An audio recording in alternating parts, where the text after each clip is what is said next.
एक बड़े शहर में एक दिन दुनिया भर से लोग एक एंशिएंट इजिप्शियन मम्मी देखने आए। म्यूजियम के बीच एक सोने जैसा चमकता बॉक्स रखा था। उस बॉक्स पर बड़े अक्षरों में लिखा था, इससे छूना मना है।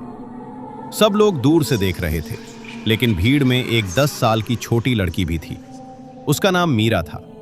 मीरा बहुत क्यूरियस थी। उसने सोचा, बस 1 सेकंड टच करके देख लेती हूँ। जैसे ही उसने बॉक्स को हाथ लगाया, हवा अचानक ठंडी हो गई। म्यूजियम की लाइट्स ब्लिंक करने लगी।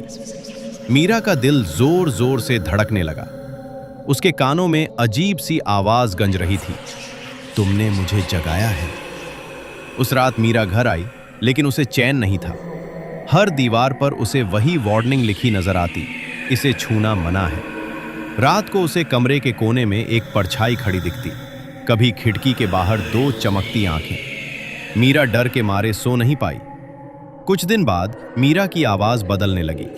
कभी वो पुरानी भाषा में बोलती, कभी उसकी आंखें सुनहरी चमकने लगती।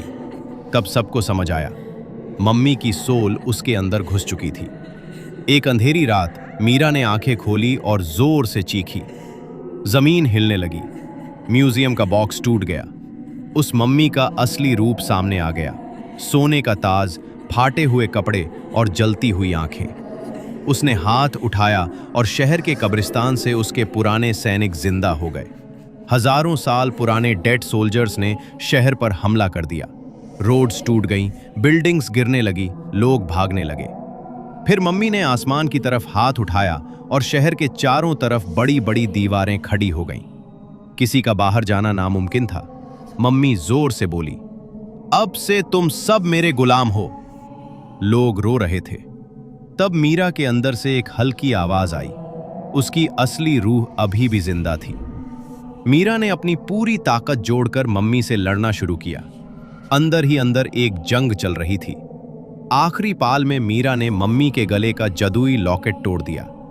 जैसे ही लॉकेट जमीन पर गिरा, मम्मी चीख कर राख बन गई। डेड सोल्जर्स मिट्टी बन गए, दीवारें टूट कर गिर गईं। सुबह हुई, शहर बच गया।